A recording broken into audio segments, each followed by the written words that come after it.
Well, what's the crack, everybody? How are you getting on? Welcome to another episode of Buckshot. I know I was missing last week. I explained it all to the Patreons. It was a mental week of gigging and stuff like that. So we're back on track. It's Friday, the 25th of February 2020. If you were a Patreon, you would of course gotten this last night, along with the tickets went on sale for my May 5th show of Clattered, coming to Dublin, Wild Duck Comedy Club in Temple Bar. I'm very, very excited. As you'll hear this now as a regular Joe or Josephine, you'll be able to buy the tickets right now, because this was released at 10 o'clock on purpose so that you'd be able to get it. Jump on in there if you want to come see me, if you are in the greater Dublin area. I think I'm covering two of my biggest areas of geometrics in Belfast and Dublin, but don't worry, it's lined up to come to loads more spots around the country: Portlaoise, Limerick, Cork, Galway, and we'll see where else. There's a couple of more things in the pipeline that'll be coming out as well, touring with another show, so that, yeah, keep your ears peeled to the podcast for that one. Of course, the Patreon's got this. You know what to do. Support the show. $3 a month gets you ad-free content and the videos to all these interviews. You get live Ramble Pods as well, which I did on Wednesday, and you get regular Ramble Pods that nobody else gets. Most importantly, there's no fucking ads. There's no ads over there. You get early release of tickets and stuff like that, and just, we get to hang out on a regular basis. I get way more interaction with my Patreons than anything else. So if that's a vibe and you want to support the show, if you don't, just screen grab you, listen to it, and tag the old show in it on whatever platform you're on. If you are listening on Spotify, hit the bell icon. That way, when it does pop up with a brand new one, it'll tell you. And if you can, please give it the 5-star treatment. On the old... Well, you can do it on Apple Podcasts as well. So if you wouldn't mind, that'd be great. And maybe screen grab when you do it. And tag me in Instagram, really, is the best place to do it. Moving on to today's guest. I cannot believe that I never got this man on before. Well, I kind of can, because he's such a brilliant, abstract human. But we love hanging out together at gigs. Just a great, great bloke. This was a deep delve into the mind of a brilliant, brilliant person. Sit back and enjoy the fantastic Kevin OSullivan.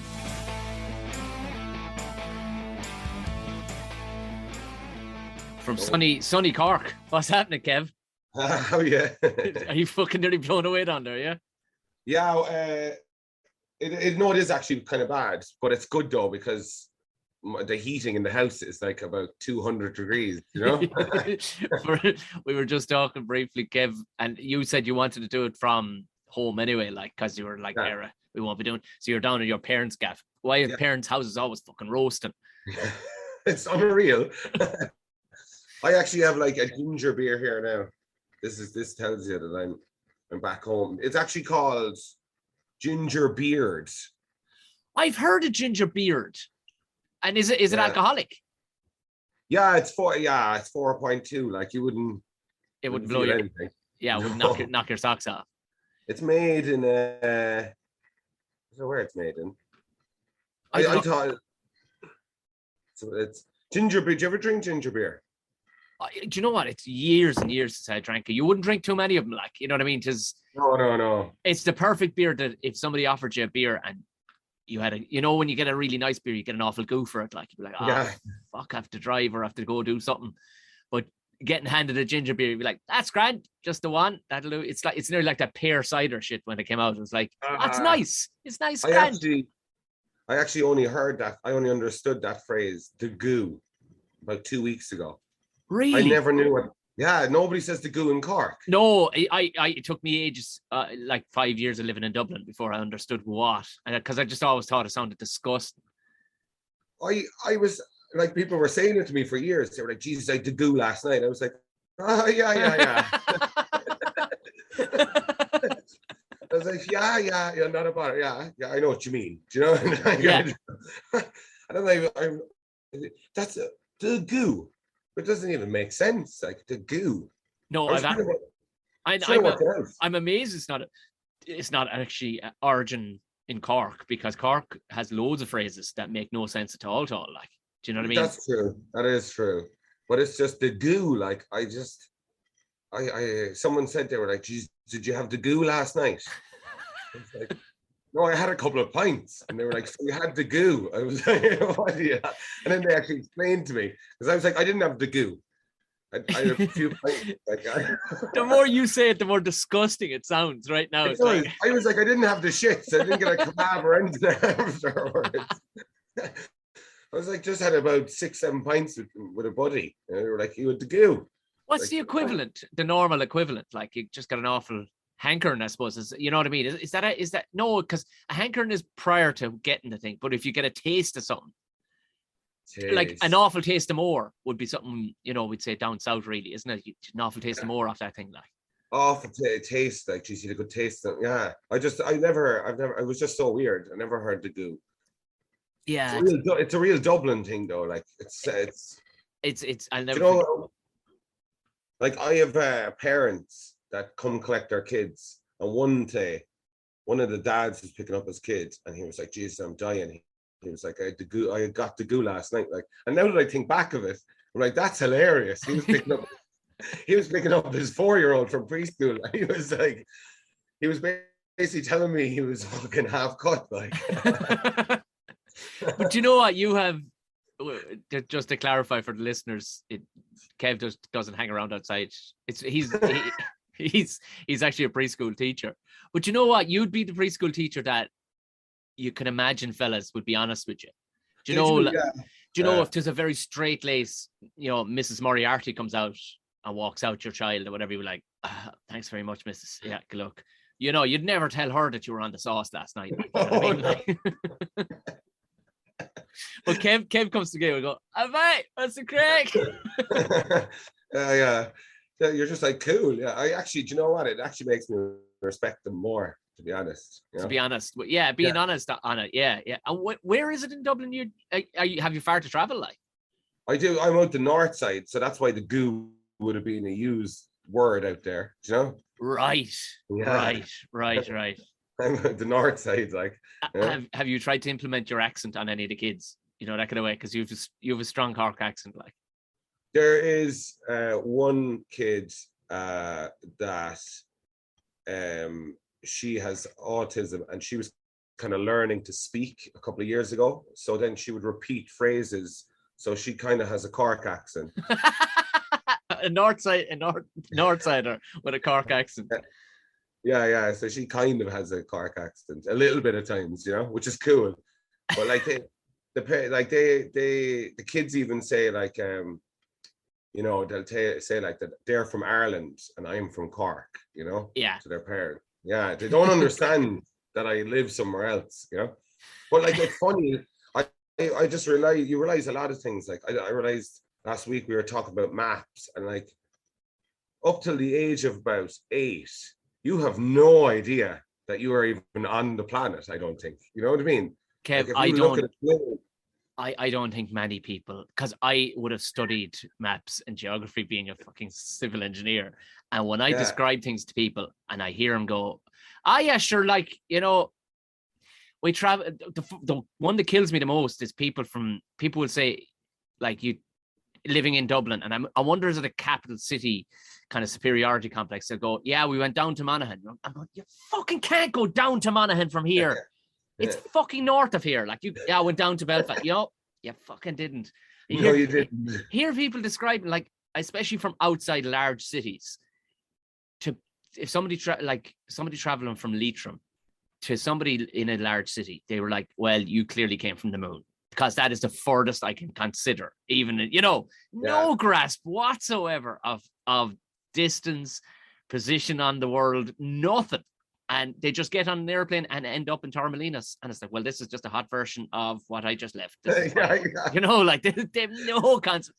And it's taken me years to kind of just understand, okay, it's not something that's important to people.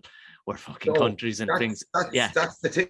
It actually, because I find, like, I don't know, like, I love looking at maps. I just think, like, you just look at another country and you're like, Jesus, and you're like that, and you're like, just all the stuff.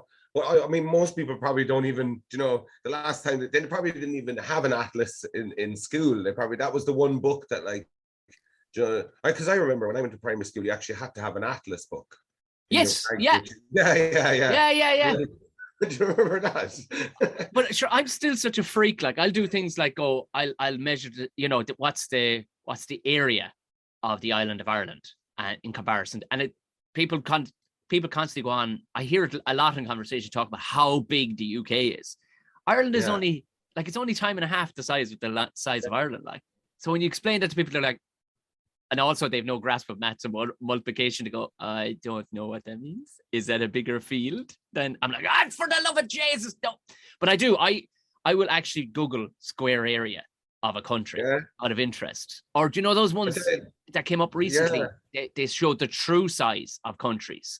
Because we've been looking, like Africa is like it's half of Europe. Like, yeah, I know. It is, it's humongous. Like, that's funny because my missus, actually, we were out in Raheny in Dublin. Right? Oh yeah. And there was this like little vintage shop, and we went in, and she used to be an architect. She's not anymore. All right, so we went into the vintage store, and they were selling old maps. And I tell you, man, she found an old map of Cork, and she nearly fucking wet herself. Like, do you know what I mean? She bought it for like a tenner. It was just, the old maps, like, and it was funny. Like, you think I'm a stoner, like the girl isn't really a stoner, but like, on the map, the area where the water was kind of green colored. She was like, oh, look at the color difference. And I was like, God. You fucking nerd. I get it. I do get it. I get it though. I was fascinated as well. I was like, cool. That's an original Cork map. From somebody surveyed that. Like, when you think of how they surveyed back in the day. When they're a little off. They're a bit like a kid drew it. But at the same time, you're going, they fucking walked that with no aerial view. They had no AutoCAD. They didn't have a fucking computer to relay it back to. They literally had a book and they had this chain thing. Did you ever see that? They had this chain and they'd throw it. we land surveying changed. That's what we started with. We had to learn the principles of land surveying was to use chains with markers on it as measurement. Like, so and you're just creating triangles because like if you've a strange shaped field, we'll say, and you want to measure the area of it, you can't, if it's an off square, you know what I mean? You can't measure it as you would normally, just two sides and multiplying by. So you actually have to use a series of triangles using ranging poles. And like when you're doing it at the beginning, you're going, this is fucking stupid around college. Can we not just get out the fucking electronic theodolite, upload what we measure to the fucking, you go, no. Yeah. But it's brilliant to actually, when you look back at the boys from, like, I get fascinated. I can't wait to go to Egypt. I want to go to Egypt in the next 2 years. Because that's where bios were at it. They were fucking at it back in the day, like with how they created levels and stuff like that using water. We were going around licking our own fucking foreheads, like, and these lads were fucking building. I know, yeah. You ever read any of Graham Hancock's books? No? Yeah. Yeah. But the water erosion, that's actually, it's a good thing. I've one brother. I don't know if you met my brother Brian. I think I have. He's like me, but with hair. He's mad as well. Like, he's the same. But for his stag, we're not the type of now that there's none of this going to Liverpool getting locked. Like, you know me and the substances I've taken in my life. So for his stag, we're gonna go to Egypt, I think. Nice. I'll be booking it, but we'll go because, like, my dad's big into it. Was like, let's go somewhere. There's no point going to Liverpool and getting loo, lads. Do you know what I mean? Go somewhere like Egypt for 3 days, and you all be can have a great time. I'm serious. Like, have you watched on Netflix? Joanna Lumley has a 4-part series, which I fucking love Joanna Lumley anyway. She's one of those genuine fucking cool fuckers, like, from back in the day. But she does a 4-part series on traveling down the Nile. It's unreal. It's unfucking real. Yeah. You'll have a couple of drinks, sit back and watch it. It's the perfect thing to either have a smoke or a drink with. You're like, because she's so chill. Do you know what I mean? Nothing's like, she puts you in a good place when you're watching it. Because, when you watch these presenters and like, and here we have the sarcophagus of, and you're like, oh, Jesus. Where she's just this softly spoken, cool woman. Like, that's good. We see, because those lads, they're trying to convince you of their opinion. Yeah.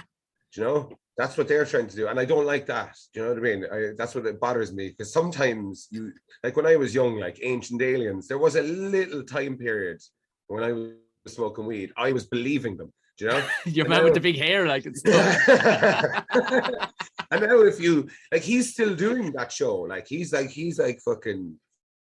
Do you know what I mean? He's like the Simon Cowell of fucking. Is he? Is he still on the fucking go? He's still on the go, and his hair is he's like, now when you look at it, you're like, stop! Look at the makeup on him and everything. Do you know what I mean? He doesn't believe any of this shit. Nah. Fuck's sake, you know. But it was a good show though when I was young, like, you know. But I think you're right. You're right in that people are trying to convince. They're trying to make the show about them, whereas Joanna Lumley is already, she's been there, done that shit. You know, it's like David Attenborough. Most of the time, you won't even see him on camera. Like, he's just narrating. Do you know? Because he's like, I'm an OG. I've done it all. You all know me. I don't have to prove fucking nothing. But look how cool this fucking iguana is. You know what I mean? I know. It's the same. Morgan Freeman has the show about gods. Oh yeah, yeah. You're like, man, he's not. I believe kind of now. Yeah. Because you're like, Morgan Freeman is just like, go, listen, these things happen. I'm just going to tell you what I think about God. Make up your own mind, right? And you're like, Jesus Christ, Morgan, you know? It's his voice as well. Like, they must have, like, whoever was booking that was like, have you ever seen Bruce Almighty? You know? They were like, for the crack, will we get him to come in and do it? Do you know? But like, he is the perfect voice. You know, his perfect voice. Do you know who's a great man for a voice as well? Is what's his name? He's the Cork guy. He does his Atlas of Ireland. Did you ever see that? No. Oh, geez, John Creedon. Oh yeah. He does. Yeah.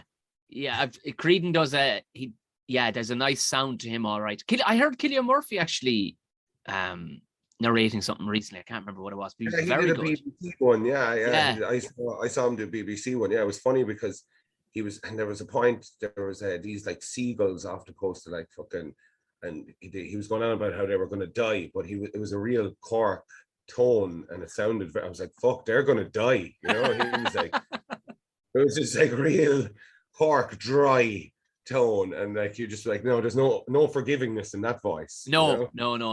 He strikes me as a fella that likes to Cillian Murphy. While he comes across zero crack, he's going to turn out a serious fucking job. Like, you know, if you're getting him in to do it, like, he'd fucking do it you could walk away and leave Matt at, like, you know, he's one of them fellas. Like, Jeremy Irons has done a few as well. He's quite good at doing it. But I watched one recently, and you know, your man, he turns up in everything. He's a bald fella, but sometimes they stick hair on him, but he was in the first Kingsman. He had a Scottish accent. He was like the backup guy, like, but he was in. Yeah. I know the guy you're on about. Yeah. I can't remember his fucking name, but he's brilliant. Yeah. He narrated one in Romania, and it was all about the forests of Romania. Like, now I want to go to fucking Romania. I'm like, yeah, these forests and castles and bears and shit look class. Yeah, that was on Netflix. I saw that as well. Yeah, I was like, fuck, Romania. There's like, no offense to any of your Romanian listeners. I had a fucking total different idea. Do you know? I was like, whoa, I didn't realize there was bears and beauty. You know what I mean? That's the fucking thing. Like, when it's sold in such a shit way, like, because Romania has a bad rap, like, because one thing or another. But like, I've met Romanians, and they're like, you know, they want nothing to do with that, and they're you know, professional people. Like, you're going, no, we're nothing. But then I feel like such an asshole, because, you know, when you've been to America a couple of times, and you'll get asked those fucking questions, you know, do you have running water? And you're like, get the fuck, one of the most progressive fucking educated countries in the world. Are you? But I'm doing the very fucking same thing to that poor Romanian person, like, by coming out with that shit. Yeah. Like, you know, I know, that's true. Yeah, you're like, wow, you have bears? Do you think, because this is something that's, I think it's coming more and more to the fore, and it might be with the, you know, the fucking the very definite visitation of aliens. I think that is definitely coming down the line. Do you think, because things like Prometheus and stuff fucking absolutely bend my brain inside out, like, that if you listen to Graham Hancock, as you were talking about, 12,000 years ago, was during that young Astrias period, that they reckon they hit the delete button, got fucking hit, and we're missing. We are millennia behind where we should be. Like, I'm reading the book at the moment, right? It's by a guy called Ray Bradbury. I don't know if you've ever heard of him. Sounds vaguely familiar. he wrote a book called Fahrenheit 451, and he wrote it in Yes. all right. So he actually he finished most of his books because he lived in Youre in Cork for a while. He Right. wrote the screenplay for Moby Dick Yes. back in the 40s as well. Yeah. But he wrote this book. I bought it at Christmas. I'm still reading it because it's a bit like whoa. It's called The Martian Chronicles, and he wrote it in 1948. Now we haven't even been to the moon yet, right? No, there wasn't even a spaceship, like, you know what I mean? And he's going on about, like, by the year 2026, we're like living on Mars, and everyone's swiping screens. There's no Stop. People have people have phones in their pockets, like these devices in their pockets, like that connect straight to your ears. You know, there's no. And I had to put it down a few times because I was like, it's only it's just a science fiction novel, but you're like, Jesus Christ, man, there's some lads out there that you're just like, whoa, how did you think of this shit? Well, I mean, the argument on some of them, like, you know, Star Trek and stuff like that, is that basically tech nerds went, well, we have to fucking make this. So, do you know, like the touch screen on Star Trek back in the day, back in the 60s, that was the inspiration, and the sliding doors and stuff like that opened when they walked through.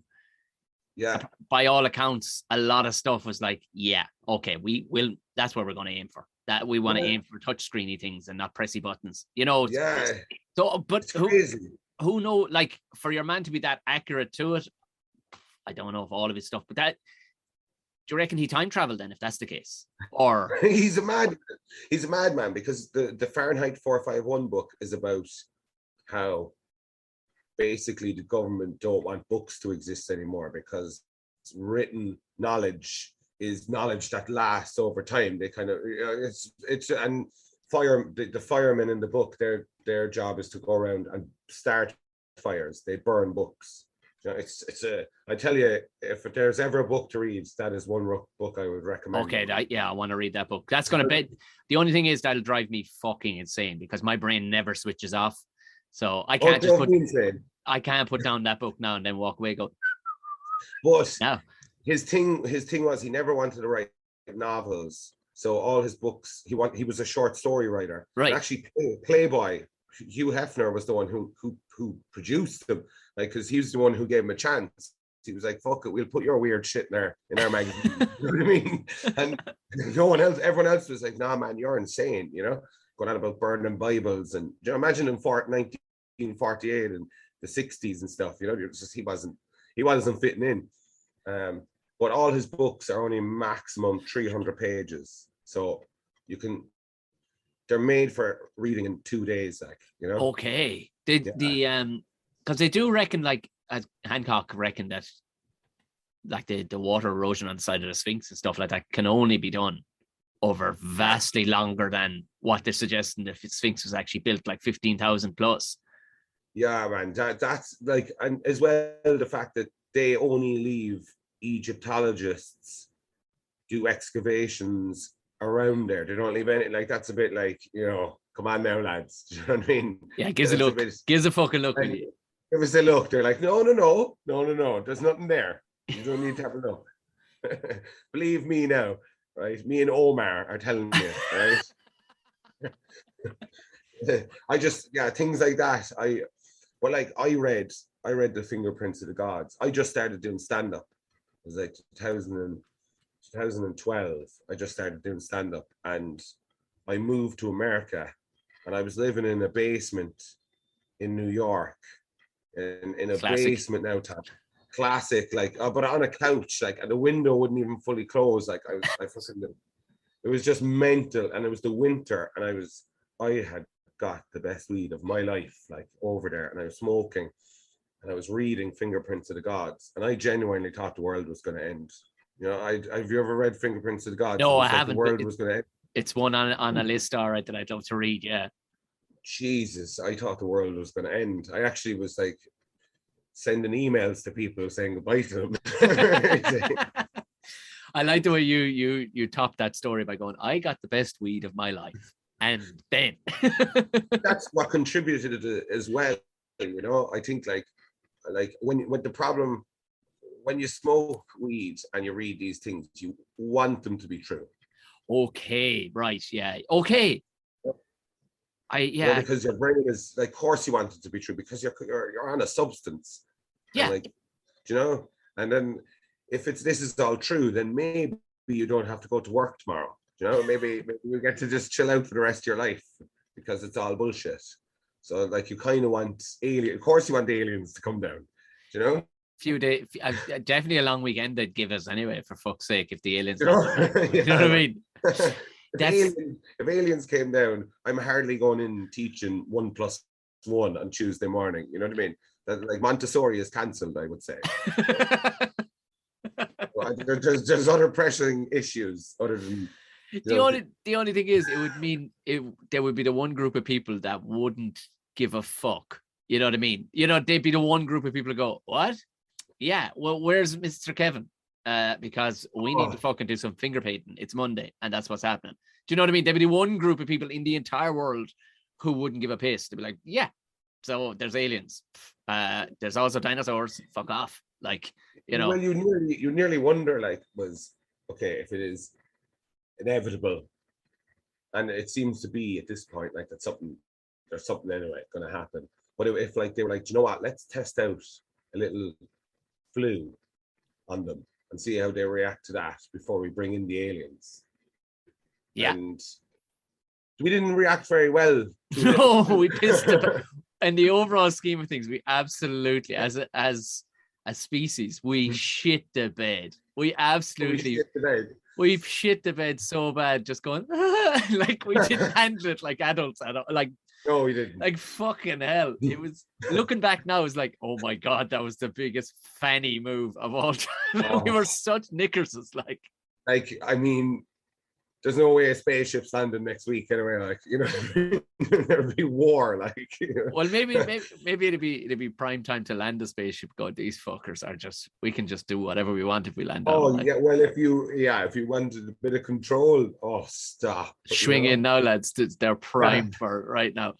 Yeah, it would seem, because of course we went through a period that, like, that's why neither nor my wife, we could smoke weed, because especially she couldn't, because oh my God, like, I show her a something like Close Encounters or something like that, and Jesus, for the fucking week she's just coming at me with fucking hypothesis, and I'm going, you couldn't smoke weed. We could not let you smoke weed, because this would be never ending loop of well, I don't do it. I don't anymore. If I watch those things, not a chance. I just don't, because I know my brain and I know what it does. I'd rather just take the information in and have my own opinion rather than be totally lost in. I mean, there was a time, me and my brother, a couple of years ago, my brother came back from Amsterdam, and I was in bed, and I woke up and he was next to the bed, and he had a handful of mushrooms, and he was like, Kev, mushrooms?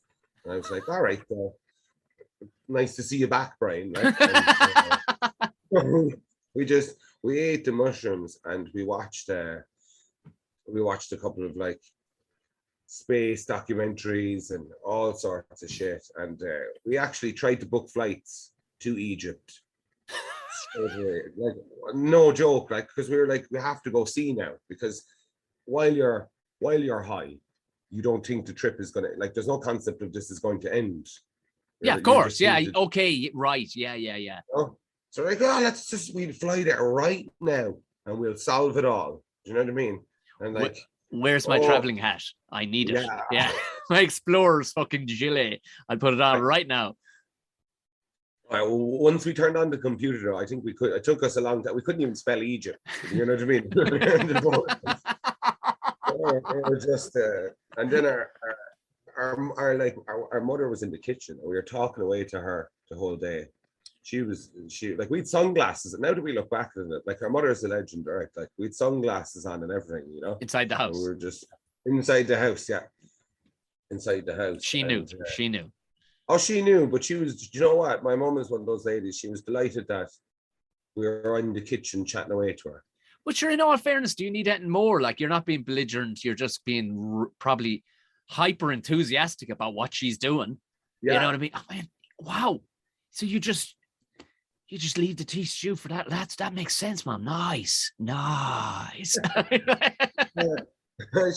She didn't mind. But I remember we were upstairs and we heard our dad's car pull in.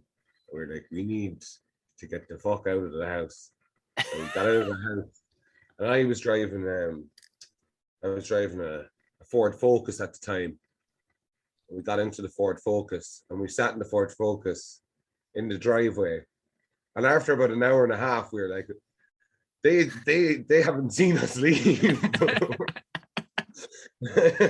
Like, we were still sitting here because we got out to the car and we were like, oh, that's good, we're safe out here now. And then we realized that, like, you know, they're going, what the fuck are the lads doing in the car? They're just sitting there. But I couldn't drive. I just couldn't get a grip of the steering wheel. Do you know, my brother was like, I just couldn't get a grip. It was too slippy. Like, there was something, I just couldn't get a grip. Couldn't get a grip of it at all. So we just went for a walk. A big old walk. Can you quantify, like, what was the highest you've ever been? Or is that quantifiable? Or no, the strangest there was one time we were in a place, Corbinny Woods. Oh yeah. Yeah, and we were very high, and this is not an exaggeration. I've never seen.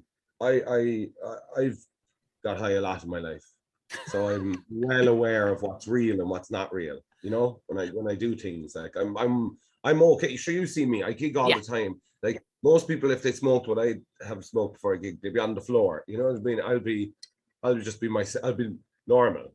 I don't know what you're looking at. But I noticed you're always in a very, very lovely mood when you're high. Yeah. You're always very loving. Like, you're like, hey. You know, there's a warmth to you. Well, I think, like, I don't think you should ever be in a bad mood when you're about to do comedy, because it's not a difficult thing. It's the greatest privilege, I think, you can be given. This kind of concept that it's difficult or a chore is, I just think it's the most ridiculous thing in the world. You know, it's not difficult in many ways. Like, you're having the crack. You know, you're being asked to do one of the most fun things of all time. Yeah. And you could get money. You're getting a bit of money for it. Come on, like, you know, I just find it hard. Of course, anybody who's not in a lovely mood always strikes me. I'm like, Jesus, what's wrong with you? You know, just like it doesn't make sense to me. I'm like, lads, you could go over there, get a pint, and you can have that and bring it up with you, even if you wanted to. Like, there's drink on the job. Like, that's the amazing. He could literally drink on the job. Yeah, I find.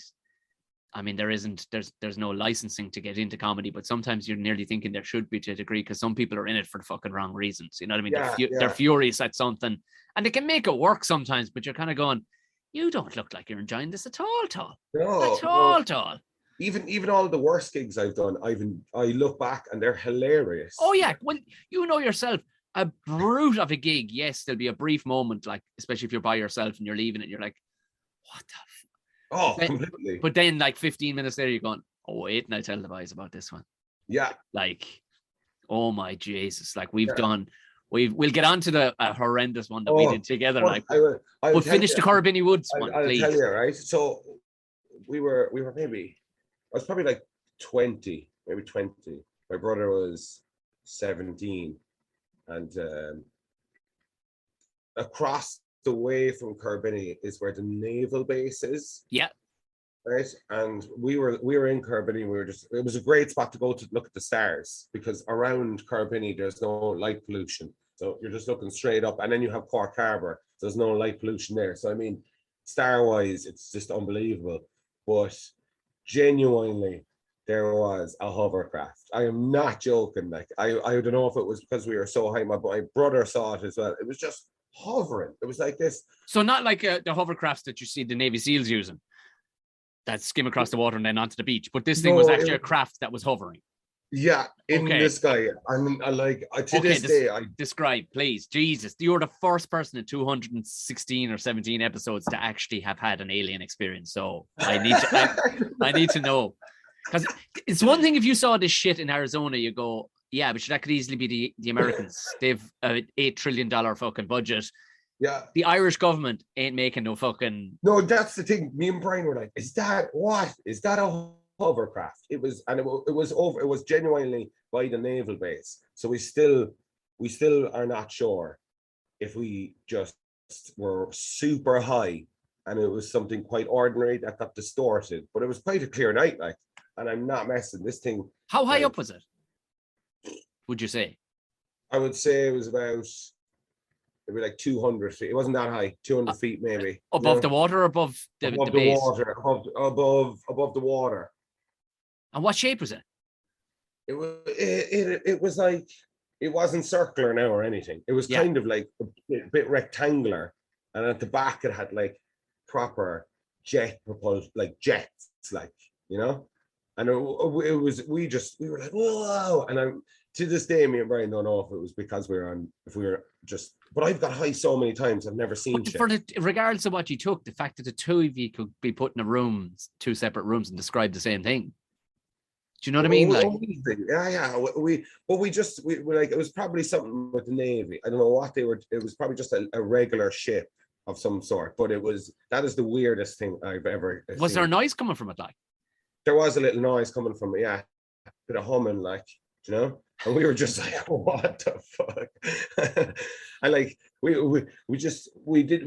I didn't think it was aliens or anything. That was the one thing, like, but it was just weird. We're in that phase as well. We were watching loads of stuff with Area 51, and, you know, so there's a lot of things where just like, I don't know, we could have easily been influenced now by anything. But like, I drove home, so I wasn't like, I mean, and I didn't hit anything, like, you know what I mean? So, I mean, did you fuck off before it did, or did it just fizzle out, or what? No, it fucked off. Yeah, it fucked off. It wasn't there for that long. We were just like, is that a jetpack? we were lying on the ground looking up the stars, like, and I just saw this thing. We were like, Jesus Christ, you know. And I've never seen anything like that. And when I've taken many things, I've never seen something like that anyway. You know, it's a thing that people don't do enough, and I know it's because it's so fucking easy to do, is to look at the stars, because that's the big thing that I know. That struck me and my wife even when we moved back down to Tipperary, because you're not going to see anything in a city or an urban area, like, you know, you're just not going to see anything. Like, but here you look up and it's like something out of a fucking movie. You're like, it's like high definition stars in every fucking direction. And the other night I was taking the bins out of all the mundane fucking things, but for a good, I'd say 7-8 minutes, just kind of leaned against the wall, just looking up, going, holy sweet mother of fucking Jesus, they're everywhere. Yeah, they're everywhere. And they're there all the time. The thing is, I don't remember as a child, I remember stars, but I don't remember so fucking many of them. You know, like, I don't remember the entire sky being absolutely full to the fucking gills with them. Like, No, I don't either. I just think like when I was young, I'd look up and I used to always get a sense of like loneliness or something. Yeah, I get that. Yeah, I get that. Yeah. Fucking hell, you know what I mean? And I think sometimes is it easier to just be a total moron, because when you're aware, like sometimes when you do look up and you just go, jazz, it's like you're just like, this me. My fucking life is useless. What's going on? You know, like, when you do start breaking it down, it does depress me. All right, I nearly get a fucking ulcer when you start breaking it down. Go, oh my God, we're doing this. Like, thank God we at least have a creative outlet that doesn't make real sense. But you're looking around going, like, what sense does it make to be a solicitor even? Do you know what I mean? Or an accountant or a fucking anything. When you look up and go, oh, we're just floating around inside and all these fucking stars. Like, it's because people go, Jesus, you do comedy. Christ, that's like, you go, well, when you in the grand scheme of things, it's the most sensible job actually to be doing. Yeah, it actually is. In many ways, you know, why would you be doing hard labor for no reason at all? In the end, like, we don't have to do. You can actually sit in a stool if you wanted to. You know. Literally, I'm sitting here sipping tea, drinking to my mate Kev for my podcast. Do you know what I mean? This ain't fucking work, man. But I know I ran into a guy the last time I was down in Cork. It was a couple of weeks back. I ran into a guy on the street, and he was kind of I worked with him years ago, and he was an engineer as well. We worked out in Eastgate, Little Island, building it out there, and he was kind of half furious with me. He knew what I dropped everything like and went off and did comedy like. And he was kind of half like I'd nearly taken the piss out of what we were doing for a living back then, like, you know. And he was like, but he was like, he'd aged like 50 years, the poor bastard. Look, you know what I mean? Yeah. It was weird to see. He was like, what the fuck are you nearly doing that for? I was like, well, it makes way more sense to me than fucking being furious all day. Yeah, it makes way more. Like, people would say to me, it's not like, wait, like, because I do 2 jobs. I don't know why, but I love doing 2 jobs. I just like, I don't want to. I seem like a person who would love just being lazy because I smoke weed. But that's a misdiagnosis, the wrong word, but a misinterpretation by people. If they met you for the first time, you go, fucking kid, and you're going, no, you don't know what you're dealing with there. That fella's fucking clued in sharper than the fucking rest of you. Like, it's a good thing he's fucking doing weed, because if he wasn't, he'd be a fucking politician or something. We need to slow that cunt down, like, because he's way too fucking... I actually did government. I did politics. Did you? I knew it. I did politics. Yeah. I couldn't deal with the lying though. You know. Well, and that's the thing, is it's like you go in there with the best intentions, and then all of a sudden you get your collar pulled, and be like, nah, that's not how it works around here. Like, you know what I mean? Oh, yeah. Like, at least with stand up is like doing politics, but truthfully. Well, you definitely. That's why no one definitely know you have no opposition at the moment, at the time, and you've nobody to oppose you. You know what I mean? In your views. Yeah, in your views, and then only some woke people. And if you want, you can just be like, shut up. You know what I mean? You don't have to retract your statement. You know, you can just say, shut up. The last time somebody had a go at me, it was in Galway at the Galway Comedy Festival, and there was one woke person in the audience. It's not like I'm overly fucking right wing or something. I was just doing comedy, which all the other 99% of the people in the room got the silliness of what was going on. I walked on stage with a fucking pair of Pit Viper fucking sunglasses. Like, I remember that. Yeah. Yeah, you remember, like, I was watching down the back. I thought. Oh yeah. You left them on for the whole gig as well. I did, yeah. But I mean, like you were there with it. Like, if you think about it, like, from my perspective, I was down the back, right? You were up there in, like, kind of, let's say, combat kind of pants. You were wearing like a fucking a Hawaiian shirt. You had a mullet. If people weren't at the gig now, this is the perspective I'm looking at Tom at. Handlebar mustache. I basically, like, pair of glasses from fucking a 1970s or 80s, like, even Seagal movie. Like, they were badass. Like, and she was sitting there trying to make you feel like I was like, is she not even looking at what she's talking to? Yeah, you know? Yeah, exactly. It's like you're trying to talk to a cartoon. Like, it's yeah. What are you? And it was like, when everybody else, and what was beautiful was everybody else in the room got it. You know what I mean? They got where, and she's just piping up, and even all her, like, there was a row, like 4 or 5 friends with her, and they were all looking down the row going, shut the fuck up. Yeah. This is why we don't fucking want to bring you anywhere. You're a fucking dose. And you're not realizing every time your man slaps you verbally, you're not realizing everybody's loving every time you like loving it. You know, so that is one of the few conflicts you'll ever come across. And I was loving it, because I was like, I'm gonna have to shut you the fuck, because they were on my side. Everybody was on my side. Like, yeah, it was hilarious. She was there. Like, I mean, the funny thing is, she was sitting there with a ridiculous hat on. Yeah. But you looked normal. Yeah, exactly. If you put it that way, because she was trying to be cool. Yeah, she fell very short. There's a reason why I was on stage with a microphone. She wasn't. You know what I mean? Like, you're like, it takes a long time to make it fucking look funny and cool. You're just a dickhead, you know? Oh, like, that's the thing. Like, I mean, I love when someone says something to me, kind of. You know, I don't. It depends if you were trying to get out material and, you know, thing. But actually, I love when someone kind of talks to me, because then, you know, you get to do your material every time you gig. Yeah. But sometimes it's great when there's someone who just goes, you're like, oh, thank you.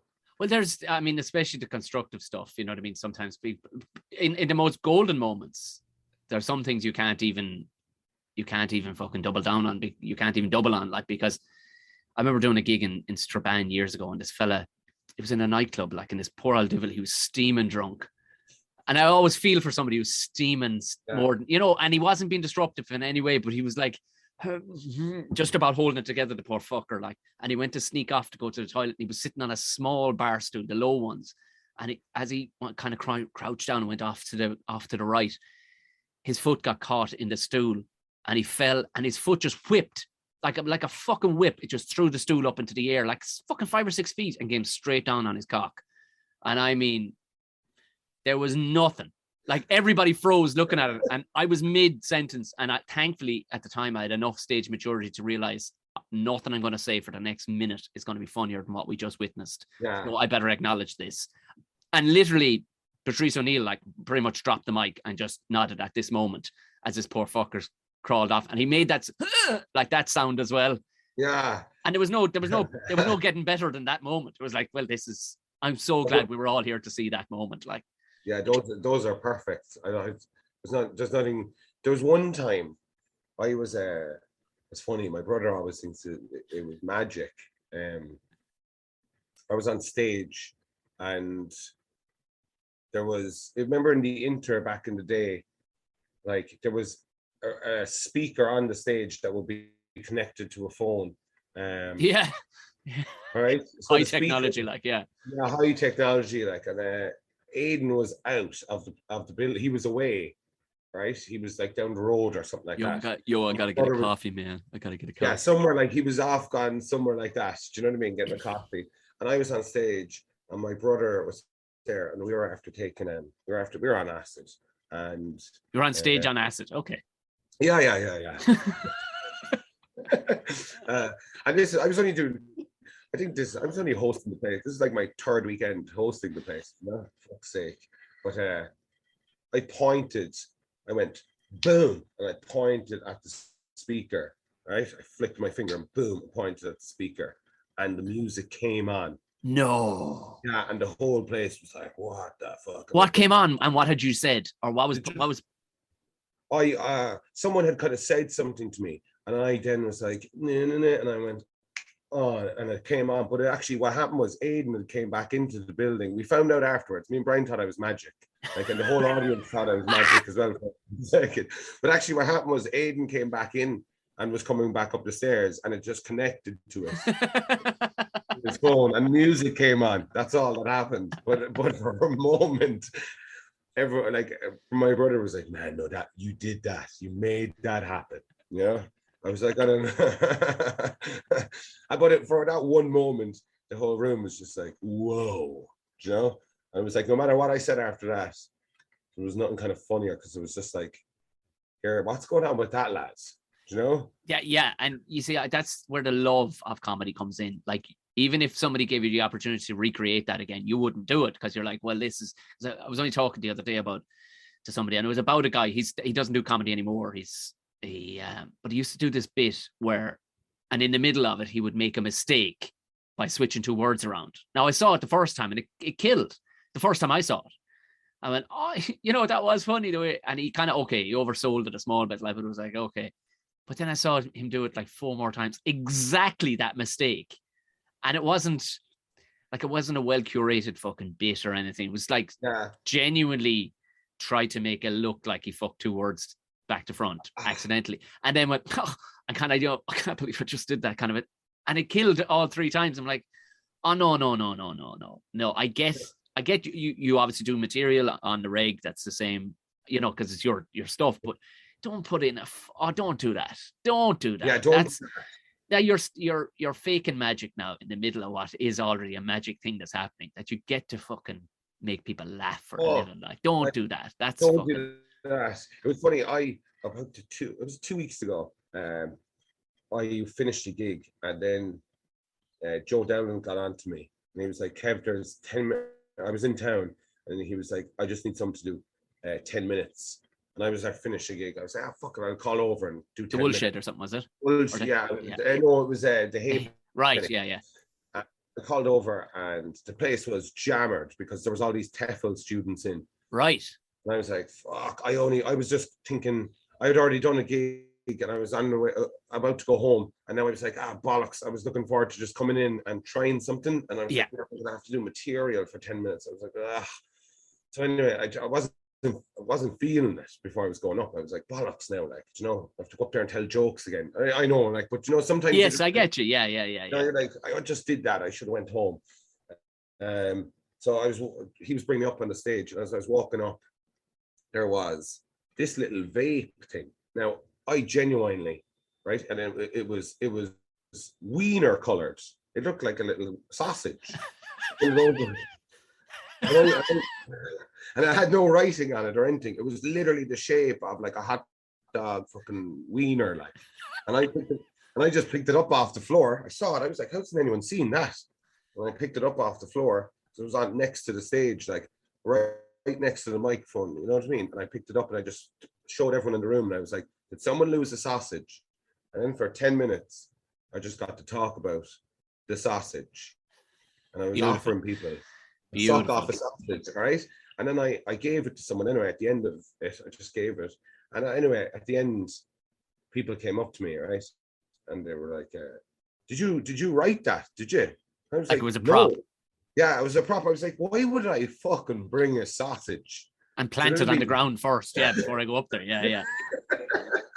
I could call into the halfpenny at 8 o'clock and put a sausage on the stage, you know? And the guy who I gave the vape thing to, it turned out to be a vape thing. He came and gave it to me. He was like, here, you can have your prop back. And I was like, no, man. Like, they believe, like, I was like, whoa, they actually. That's the magic of it all, like. That's the magic of it all. And I was like, imagine that now, like, you know, they were like, are you never going to do that bit again? I was like, no, it wasn't a bit. Yeah. It was a fucking sausage on the floor.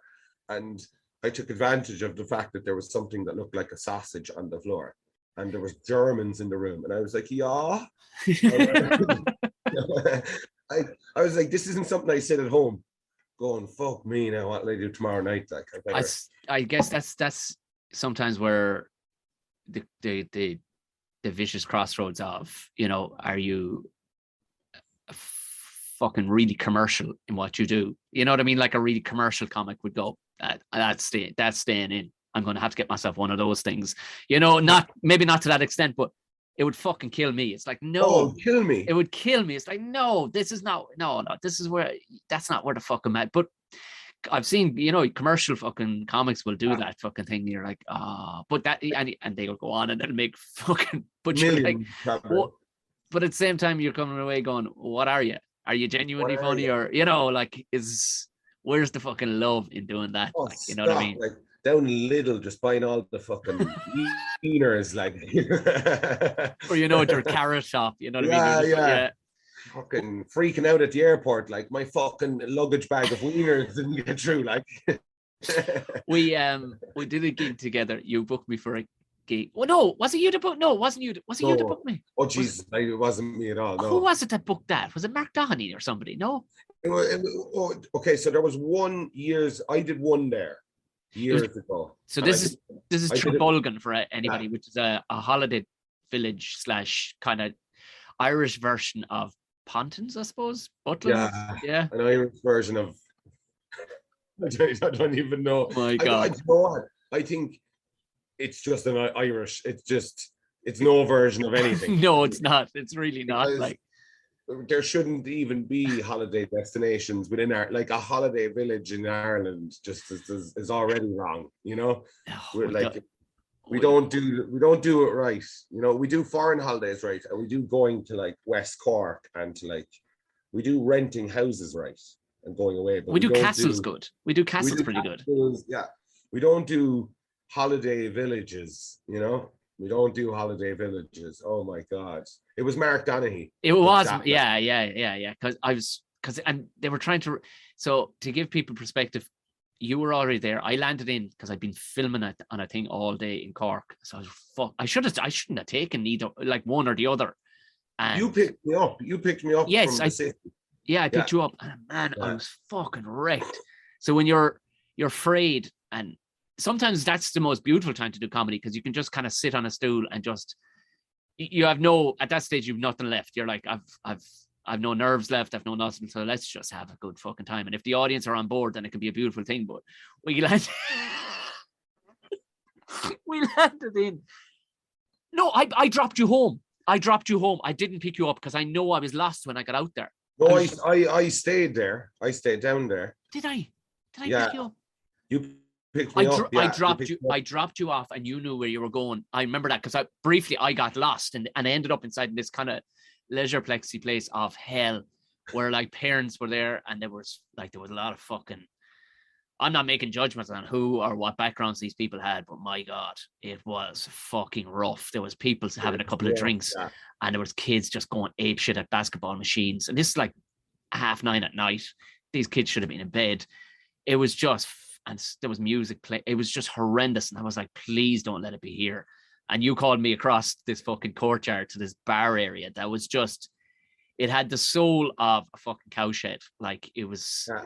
There was a boxing match on the telly. I'm like, looking around at the people that were there with neck tattoos and stuff. I'm going, nobody here wants to hear us fucking say anything. Not a chance. They were down for a darts tournament.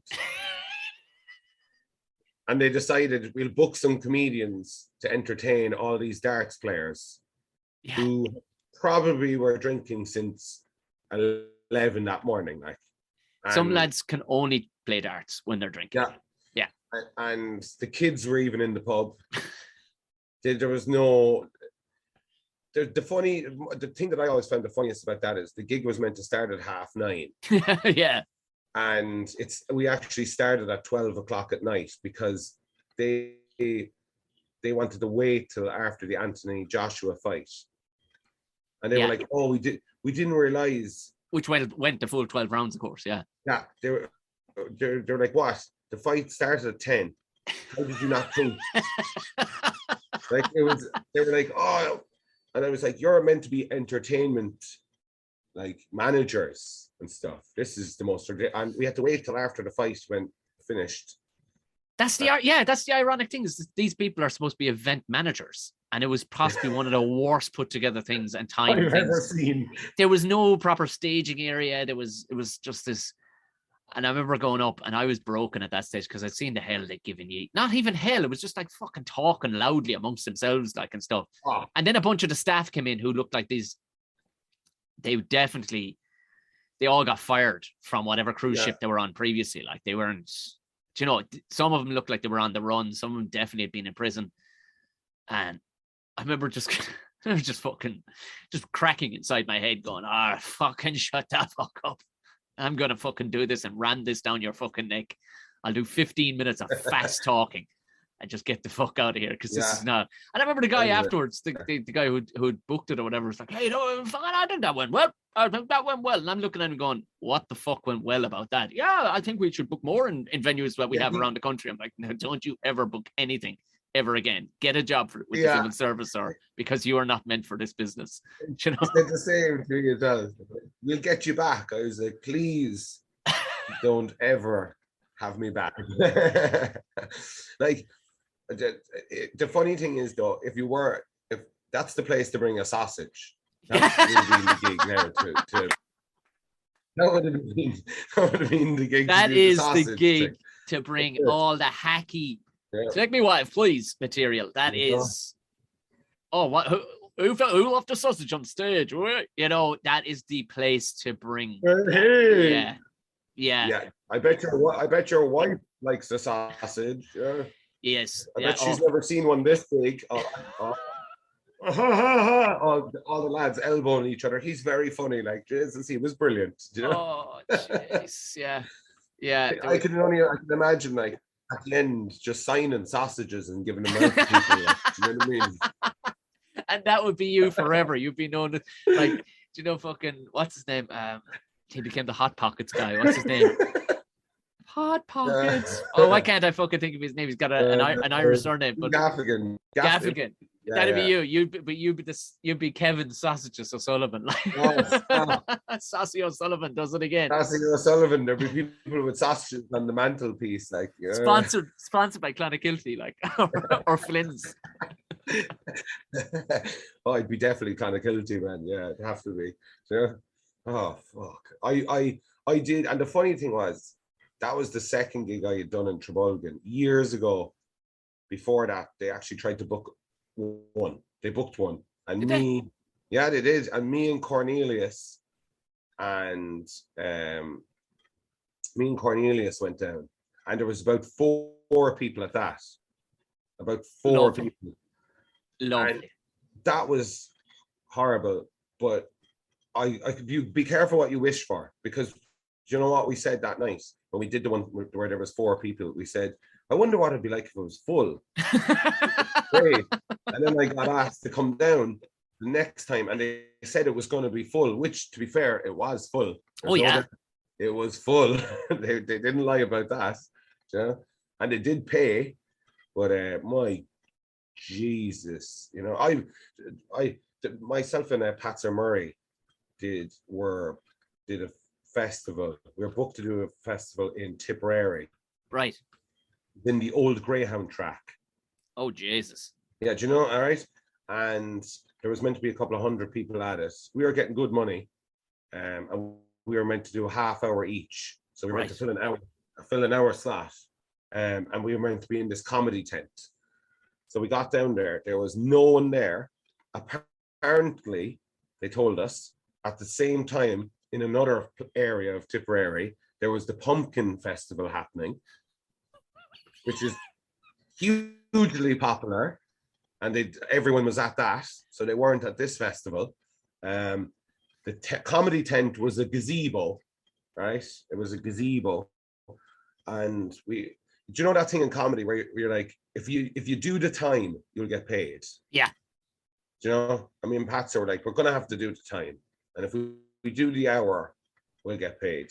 And Patser kind of said to me, he said, why don't we just both go sit on the stage together and do an hour together, instead of you doing a half hour on your own, me doing a half hour on my own. We'll both sit on the stage for an hour and we just fucking talk shit at people. And we were sitting in this gazebo, and basically nobody was in the gazebo. We just sat, we were like, right, it's our time to start. Went into the gazebo, and about 100 meters away, there was like picnic tables, and there was this woman at a picnic table locked, and she sent her kids in to watch us, and she was heckling us from the picnic table.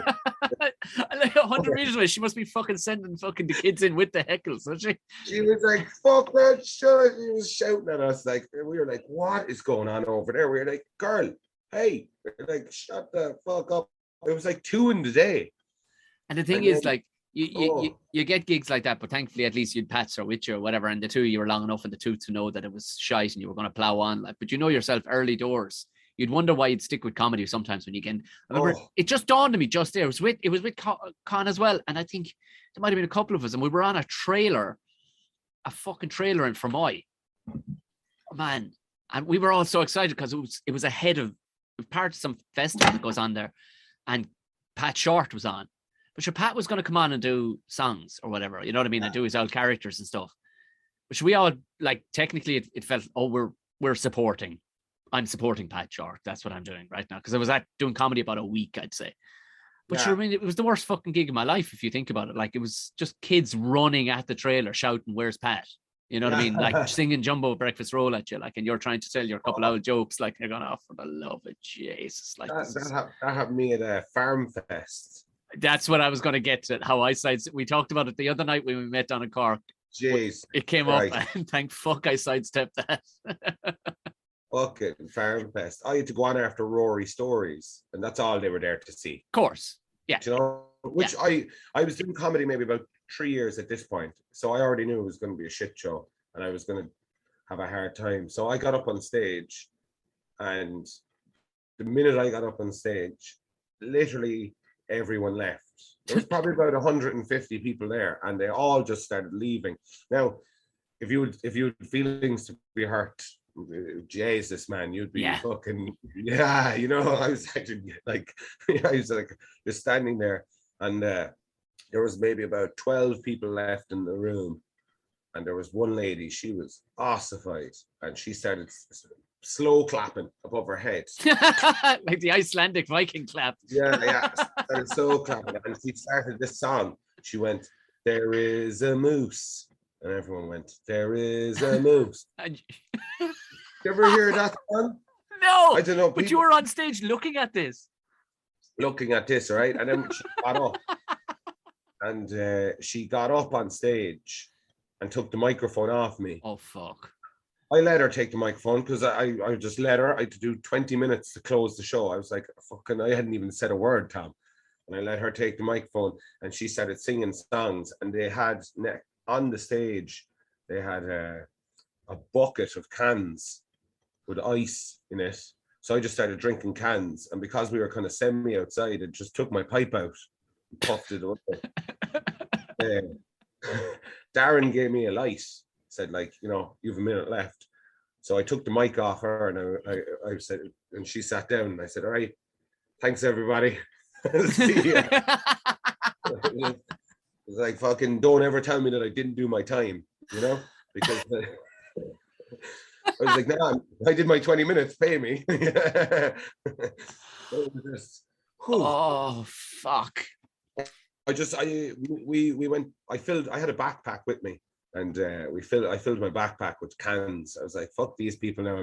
There's no chance I'm ever coming back to Farm Fest. You know what I mean? Oh, yeah. And it would have been a lovely gig if everyone was there just to see, like, the Ultimate Farmer, which of course they were. Why wouldn't you be? Why wasn't Rory Stories left to fucking close it? Like, because that's what they, you know what I mean? He had to go somewhere, or they should have just put him on his own show. Yeah. Because that's what they were all, you know, they should just let him do his own show. I don't know why they were like, we'll put him on with a stoner. And do you know what I mean? Farmers love a fella like me, like, you know. Oh yeah, as they sit there in the GA jerseys, like just loving it, like going, I love when he talks about weed. I really can relate. Yeah, I can really relate. Yeah. To trips to Amsterdam. You know? Yeah, hire that guy, you know, like he'll be going on about fucking aliens and stuff. You know? It's like, oh, but that's the beauty, though. Like, there's those things, though. Like, I look back at that with fondness. Yeah, of course. Yeah. There was a lady, like, decided out of nowhere to start singing about mooses. Like, you never get that experience in life. And she came up, and, you know, it's almost unrelatable to try. Like, I've tried when people have asked me questions like that. You know, when we'll call them non-comedians or lay people, and they'll ask you, you know, what's a rough gig? You know, gives us, you know. And there's almost no point in telling them because they're only getting the top 2% of what you're saying. Because the other 98% of what's going on, only another comic who's been in that very same scenario will get what you're saying because it's so fucking bizarre. I remember I was hosting one night it was in the Halfpenny. And I was after doing the gig already and it was a fucking awful long line. I don't know, it could have been the Battle or something like that. I was hosting it. And there were a rowdy old fucking crowd, but a great rowdiness. You know what I mean? There was energy in the room, like, and there was a lot of brand new comedians on. They were fucking nervous, and you know when you turn into kind of almost parental, you know, there's almost a parental vibe. Like, I'm going to look after these kids. And there was this one weapon. She was sitting in the front row. This old fucking Wizendale yoke, and she thought she was a gas bitch, like, and she kept on piping up, like, giving all of them, you know, there was a young. A girl, she was maybe 21 up first, and she was just giving her dogs abuse. And I'd had to put her down a few times, like, and then this group that was kind of egging her on, like, suggested that she get up on stage and take the mic, like, you know. And Youre makes a move to get up on fucking stage. I went, woman, you sit the fuck back down. Do you know how much effort it takes to get fucking, you think this is the fucking X Factor? I'm just going to hand you the mic and you're going to fucking rip it a new one. Get to the back of the fucking queue like everybody else here tonight had to fucking ask for this gig 6 months ago. Get the fuck out before I throw you out through the fucking window, you old witch. She honestly, she was violent. Like, she was going to fucking make a go for me even before that a few times. She was a scumbag. Like, but it just infuriated. How dare you? How fucking dare you treat this with fucking any disregard, like, whatsoever? It's fucking one of the coolest things in the world. You're just going to be a dickhead about it, like. Yeah. You know, the Halfpenny. That's a place that I've had some interesting ones. There was one. Conor McDonough was over in Edinburgh. Conor, buddy. He was in Edinburgh, and I was looking after the place. So I was just in Temple Bar holding the sign, handing out flyers, and there was a senior member of the traveling community had died. So there was a lot of travelers had come back from England. Yeah. There was a lot around. Now, I was just handing out flyers, and these three boys, and I just gave them a flyer, and they were like, "Can we go in?" And I kind of was like, "You won't be able to." And I knew the bar would have to. I knew they wouldn't get in once the bar got them. But they got in downstairs, and the bar served them a pint. One of the barmen did. So then they were in. They were in, and they came upstairs, and they were like, I was like, "Lads," Sean, the barman, said to me, "You have to tell them to leave." I was like, "Fucking hell, man!" He was so I was like, I don't mind doing things like that, you know. So it is what it is. And I said to them, "Lads, I'm sorry, you're chatting to people." They were going up chatting to everyone. They were like, "Hey, where are you from?" and all this stuff. And I said, "Lads, you're disturbing people." I had my out. I thought I had my out. I was like, "Look, lads, you're obviously after a few after disturbing people. The bar's asked me to ask you, could you leave, if that's all right?" Yeah. Like, we're not disturbing anyone. We're not disturbing anyone. We'll stop disturbing people. And they were like, I was like, "Fuck." And then they were like, "Sure, we have money." And then they have money. Do you know what I mean? They whipped out money. I was like, "Fuck me, all right, look, a tenner each. Do you know, what can I do here?" Now, Trace was on the bar. She had a good old control of them. Yeah, they were like, "Sorry, missus," and stuff, "Sorry, madam," and everything. But I told Kevin Kildee and Ronan Grace, I was like, "Listen, lads, this is what it is up there now tonight. You know, we're going to keep a certain part of society." And fuck me, man, they were just heckling and like, but it was I had they wanted to come up and show magic tricks and everything. They were fuck. At one point they wanted me. They were like, "Can you put a €2 coin up your nostril?" And they want you to put a €2 coin up your nostril, and then they'll punch you into the nose. Lovely. And then that breaks. I was like, "Lads, no." I was like, "Sit down." So we got through the gig, thank fuck. And downstairs, I remember I went downstairs and I was like, "Jason, I'm having a beer after this one tonight." Yeah. And I went downstairs, and there was an American. That bar gets a lot of Americans, and there was an American sitting there, and he had a broken leg, and he was talking to the barman. And, you know, he was just talking about typical American, but like, look, any one of us, if we have a broken leg and you're out having a drink, you're going to be talking about how you broke your leg. And the bigger of the three lads went up to him and started showing him photos. He said, "You think that's a broken leg?" And he started showing him photos of broken legs. I'm not joking. Who has an album of broken legs in their phone? He had a few like people that he'd hit with a hammer, like in the leg, you know. And he had the American's face, and he had a nice color going on. Jesus, I bet he had. He was as white as a ghost after that. Oh my God, it was hilarious. But like, Joe, to this day, I'd be always have to say that, like, you know, I had that experience. And you won't get that. You won't get that in an office experience because they won't get through security. Do you know what I mean? You know what I mean? You won't get that somewhere like in Amazon or Apple or something like that. But in a comedy club, you'll get that, you know. Fuck, I think maybe the fucking aliens have already arrived. Have they, Kev? Probably have. Here we've put the world fairly to right. Tell me this: where's the best place? Are you online much? Not really. I'm on. I mean, I'm on in. I mean, look, Tom, this is my first time going on Zoom. Like, so. Yeah. It's adorable that we popped your Zoom chair. Yeah. You're my first. I was like, Jesus, is that his bedroom? I was like, look at the teddy bear and everything up on the wall.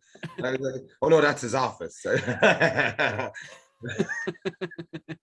was like, fuck it, your wife didn't get much say, like, you know what I mean? It's quite Tom back there. All right, it's good though. No, I mean, I suppose Instagram, but I wouldn't really. Yeah, I'd be, you know. But I mean, I would post gigs that I would do up there. But I'm hosting the Riff Raff every Wednesday now. Oh, in the Chelsea drugstore. Yeah, brilliant. It's a great gig, great spot. Yeah, it's good. Do you know what? It's good to have an MC residency because, like, I was jealous of you the last day in Cork. Do you know the freedom of it being an MC? Oh yes, yeah. Oh, it's lovely. It's lovely, It's lovely. Like, so to be able to do that now once a week, again, that's going to be great, because that's the way to come up with anything, So. Oh, I love it. For writing new stuff, it's the only way to do it, really. Or just do your set purely of crowd work, which I kind of think is a bit. Can be sometimes disrespectful to the MC when they've already done a ton of crowd work. You're like, I think so. Because I can imagine MC down the back of the room going, "Fuck, man, I'm sure I've laid it all out for you." Like, you know what I mean? If they've done crowd work, like that's that night I watched everything you said, and I was like, I'm not going to say any of those things. That's what you should do. Like, and then you'll have the crack, But I'll be there. That's where I'll be, man. Beautiful stuff. Well, Kevin OSullivan, this has been fucking beautiful. Yeah, it's been good crack. Yeah. Thanks a million. Ray Bradbury. Right? Ray Bradbury. I'm getting all over that. Ray Bradbury, all right? Ray Bradbury. That's the man to be reading. Read some of his stuff and you'll fucking... Yeah. And I'm going to wreck your fucking head the next time I see you. So. we'll set up a little book club. That could be the new fucking form of podcast where people just listen into the lads discussing a book. Yeah, I know, odd book, like, We both get fucking stoned and talk about it and see what happens. Anyway, dude. Thanks a million. Thanks for having me on, buddy. Right? Cheers, man. And my thanks again to Kev. Like he said, follow him, Sullivan, over on Instagram. But if not, if you want to catch him at the Chelsea Drugstore on Tuesday night, I think he said it was, downstairs. It's the Riff Raff Comedy Club. He hosts it. You're not going to be sorry. When Kev is hosting, I think there's so much happiness and joy in the room. I mean, he's a preschool teacher. How else? He's a stoner preschool teacher. How good is that going to be? Like I told you, April 23rd for the Limelight, May 5th for Wild Duck Comedy Club in Dublin. Do come along. If you're thinking, jeez, I don't know, just come along.